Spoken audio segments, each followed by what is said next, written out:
Government plans to spend $641.6 billion in the 2015-2016 fiscal year. That's over $100 billion more than what was projected in the 2014-2015 budget. A significant portion of this increase relates to increased debt service expenditures.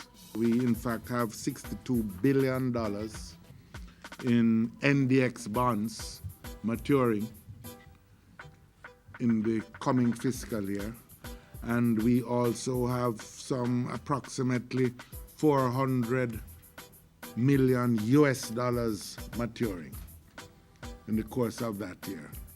Total debt servicing for the 2015-2016 fiscal year is projected at approximately $310.2 billion.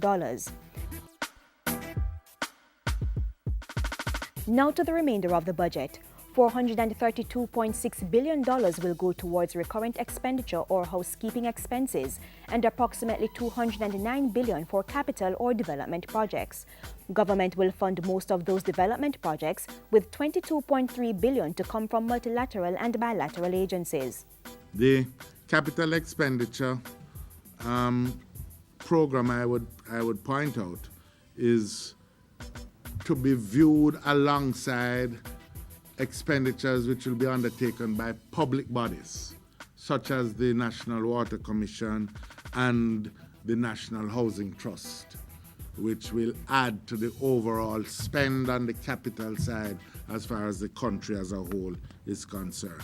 Other major allocations in the budget: $81.3 billion for education, $51.8 billion for the Ministry of National Security, and $50.3 billion for the Health Ministry. As you are aware, the government indicated earlier that public sector workers would not be asked to endure another wage freeze. In the 2015-2016 budget, $165.2 billion was set aside for public sector wages and salaries. That's up from $158.78 billion in this fiscal year. We have made provisions for an increase in the salary payments 15-16 of about 3.4%, not including what we have provided in contingency pending the completion of our negotiations with the public sector workers. Retroactive payments to firefighters, health workers, correctional service and medical officers have also been accounted for in the budget. And there is a provision also for the 2.5% increment to be paid to public sector workers, separate and apart from whatever we settle as the wage increase. Public sector workers will also be getting the final one-off payment of $25,000, which was agreed to in the 2012 to 2015 Heads of Agreement. So how will the government be financing the budget? $432.5 billion will come from what has been described as recurring revenue, like money from income tax, general consumption tax, and various departments of government. $10.5 billion will come from capital revenues like the sale of lands. $4.8 billion is to be transferred from the Capital Development Fund, and about $129 billion will come from loan receipts. That's a total of about $576.7 billion, which means about $64 billion more is needed.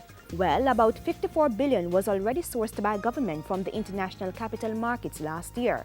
And the remainder? There is a need for approximately 8.5 or thereabouts $billion in additional revenue measures.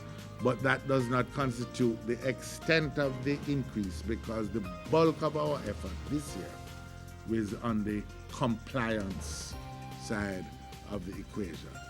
And so government will be doing everything possible to broaden the tax base, lower the rates, and improve compliance. So the government is getting its house in order to hit the ground running in the new financial year, which officially begins on April 1, implementing a new approach to the management of the fiscal affairs of the country. Which has as its ultimate aim the reduction of the debt and the locking in of the gains of growth and equity which should result from that.